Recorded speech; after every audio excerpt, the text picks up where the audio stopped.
சமீபத்தில் ஓய்வு பெற்ற பொன் மாணிக்கவேல் சிறப்பு அதிகாரியாக தனது பணியை தொடர்கிறார். அவருடைய பணி நீட்டிக்கப்பட்டது. அதற்கு எதிராக வழக்கு தொடரப்பட்டது. இந்நிலையில் அவர் சிறப்பு அதிகாரியாக நீடிக்க தடையில்லை என உச்சநீதிமன்றம் தீர்ப்பு வழங்கியிருக்கிறது. இதுகுறித்த கூடுதல் தகவல்களை நமது செய்தியாளர் டார்வினிடம் கேட்கலாம்.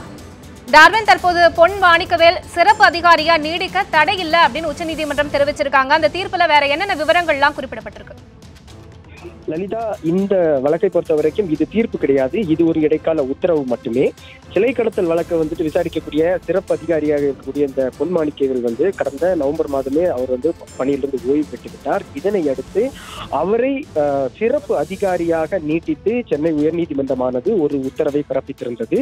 மேலும் பார்த்தோம் என்றால் இந்த வழக்கை பொறுத்த வரைக்கும் இவர் ஏற்கனவே இந்த சிலை கடத்தல் வழக்குகளை தொடர்ச்சியாக விசாரணை செய்து பல்வேறு சிலை கடத்தல், சிலை தடுப்பு பிரிவு போன்ற சிலை கடத்தப்பட்ட சிலைகளை மீட்டிருக்கிறார். மேலும் இந்த நிலையில் தான் இவரை இந்த சென்னை உயர்நீதிமன்றமானது நீட்டித்து அந்த உத்தரவை பிறப்பித்திருந்தார்கள். மேலும் இந்த உத்தரவை ரத்து செய்ய வேண்டும் என கோரி தமிழக அரசு தரப்பில் உச்சநீதிமன்றத்தில் ஒரு மேல்முறையீட்டு மனு தாக்கல் செய்யப்பட்டிருந்தது. மேலும் அதில் கூடுதலாக அவர்கள் தமிழக அரசு கூறியிருப்பது என்னவென்றால், இந்த வழக்கை, சிலை கடத்தல் தொடர்பான வழக்கை சிபிஐக்கு மாற்ற வேண்டும் எனவும் அவர்கள் கோரிக்கை வைத்திருந்தனர். இந்த வழக்கானது உச்சநீதிமன்றத்தில் நீதிபதி அசோக் பூஷன், நீதிபதி KM ஜோசப் தலைமையிலான அமர்வில் தொடர்ச்சியாக விசாரணை நடைபெற்று வந்தது. கடந்த முறை விசாரணைக்கு வந்தபோது தமிழக அரசுடைய மேல்முறையீட்டு மனுவுக்கு யானை ராஜேந்திரன், அதாவது எதிர் மனுதாரராக இருக்கக்கூடிய யானை ராஜேந்திரன் பதிலளிக்கும்படி ஒரு உத்தரவானது பிறப்பிக்கப்பட்டிருந்தது. அதன்படி யானை ராஜேந்திரன் அவர் தாக்கல் செய்திருந்த அந்த பதில் மனுவில் அவர் கூறியிருந்தது என்னவென்றால், தமிழக அரசானது தங்களால் இந்த வழக்கை விசாரிக்க இயலாது என்று முதலில் அவர்கள் தெரிவித்திருந்தனர். அதன் பிறகு சிபிஐக்கு இந்த வழக்கை மாற்றினார்கள். ஆனால் சிபிஐ தாங்கள் இந்த வழக்கை விசாரிக்கவில்லை, ஆனால் இந்த வழக்கை யாராவது விசாரித்தால் அவர்களுக்கு தேவையான உதவிகளை செய்வோம் எனவும் தெரிவித்திருந்தனர். அதன் பிறகுதான் இது போன்ற ஒரு உத்தரவை சென்னை உயர்நீதிமன்றமானது பிறப்பித்திருக்கிறது என்று அவர் தெரிவித்திருந்தார். மேலும் தமிழக அரசு கூறுவது என்னவென்றால், தங்களுக்கு வாய்ப்பு வழங்கப்படவில்லை என்று அவர்கள் கூறியிருப்பது என்பது ஒரு பொய்யான விஷயம் என்பதையும் அவர் சுட்டிக்காட்டியிருந்தார். இந்நிலையில் இந்த வழக்கானது மீண்டும் இன்று விசாரணைக்கு வந்தபோது முதலில் தமிழக அரசு தரப்பிலும் IPS அதிகாரிகள் தரப்பிலும் வாதங்கள் வைக்கப்பட்டன. குறிப்பாக தமிழக அரசு தரப்பில் KK வேணுகோபால் என்ற மூத்த வழக்கறிஞர் ஆஜராகி வாதிட்டார். அவர் தெரிவிக்கும் போது, ஓய்வு பெற்ற ஒரு அதிகாரியை போட்டு அதிகாரத்தில் நீட்டிப்பதற்கு எந்த ஒரு விதிமுறைகளும் இல்லை. அதை கடைபிடிக்க சென்னை உயர்நீதிமன்றம் தவறிவிட்டது. மேலும் உச்சநீதிமன்றத்தினுடைய அந்த விதிமுறைகள் அனைத்தையுமே அவர்கள் தகர்த்து விட்டனர். மேலும் இது செல்லுபடியாகாது என்று அவர்கள் தெரிவித்தனர். அதே போன்று ஓய்வு பெற்றதன் காரணமாக பொன் மாணிக்கவேல் என்பவர் ஒரு போலீஸ் அதிகாரியே கிடையாது.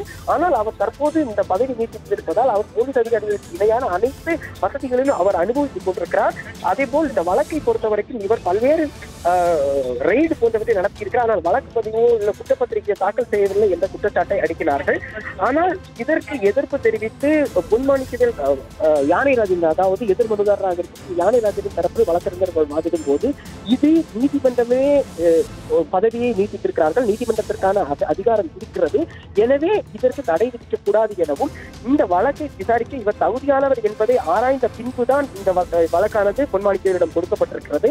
அதே போல இந்த வழக்கை இழுத்தடிக்க வேண்டும், காலதாமதம் செய்ய வேண்டும், வழக்கை திசை திருப்ப வேண்டும் என்ற நோக்கிலே தமிழக அரசு தொடர்ச்சியாக செயல்பட்டிருக்கிறது என்று தெரிவித்தார். அதே போல முதலில் தமிழக அரசு தங்களால் இயலாது என்று கூறிவிட்டு தங்களுக்கு வாய்ப்பு வழங்கவில்லை என்று கூறுவது ஒரு பொய்யான விஷயம், வழக்கை திசை திருப்புவதற்கான ஒரு திட்டம் என அவர்கள் குற்றம் சாட்டினார்கள்.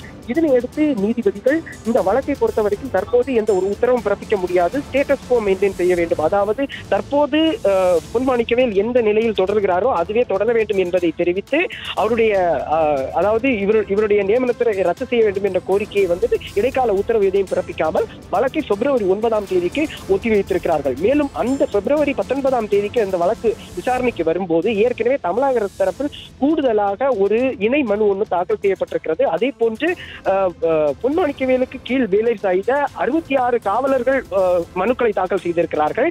அவர்கள் தாக்கல் செய்த அந்த மனுக்களுக்கு எதிர் மனுதாரரான யானை ராஜேந்திரன் உள்ளிட்டோர் பதிலளிக்க வேண்டும் என கூறி வழக்கை February 19 ஒத்திவைத்திருக்கிறது உச்சநீதிமன்றம். லலிதா, டார்வின், இந்த வழக்குல தமிழக அரசு சார்பா முன்வைக்கப்பட்ட வாதங்கள் என்னென்ன? மேலும் நீங்க குறிப்பிட்டிருந்தீங்க ஒரு இணை மனுவும் தாக்கல் செய்யப்பட்டிருக்கு அப்படின்னு, அந்த மனுவுல என்னென்ன விவரங்கள்லாம் குறிப்பிடப்பட்டிருக்கு? அதாவது இணை மனுவில் அவர்கள் குறிப்பிட்டப்பட்டிருக்கிற விஷயம் என்னவென்றால், இவர் ஓய்வு பெற்று விட்டார். ஓய்வு பெற்ற அவருக்கு எந்த ஒரு தகுதியும் கிடையாது. அவர் போலீஸ் என்ற அந்தஸ்தை அவர் வந்துட்டு இழந்து விட்டார். இவரால் சார்ஜ் ஷீட் ஃபைல் பண்ண முடியாது, எஃப்ஐஆர் போன்றவற்றை ஃபைல் பண்ண முடியாது. எனவே இவரை நீட்டித்து இருப்பது என்பது தேவையில்லாத விஷயம். ஏற்கனவே கூடுதல் ஒரு ஆணையர் இந்த வழக்கை எடுத்து, அதாவது சிலை கடத்தல் வழக்கை எடுத்து விசாரிப்பதற்கு தயாராக இருக்கிறார். எனவே இதை எங்களிடம் ஒப்படையுங்கள், இல்லை என்றால் இந்த வழக்கை சிபிஐ வசம் திரும்ப ஒப்படைக்க வேண்டும். அவர்கள் விசாரித்தால்தான் இது முறையான உண்மைகள் வெளியே வரும் என்று அவர்கள் தெரிவித்திருந்தனர்.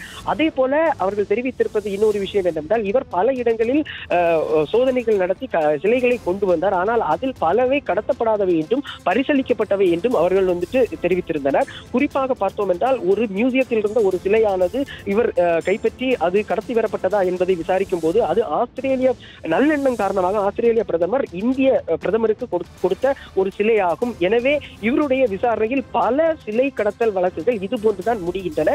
எனவே இந்த வழக்கு விசாரணை ஒரு விரிவுபடுத்த கோணத்தில் பார்க்க வேண்டும் என்றால் சிபிஐ விசாரணை வேண்டும் என்பதே அந்த மனுடைய கோரிக்கையாக இருக்கிறது. இது தொடர்பாகத்தான் யானை ராஜேந்திரன் மற்றும் எதிர் மனுதாரர்கள் அனைவரும் பதிலளிக்க உத்தரவிடப்பட்டிருக்கிறது.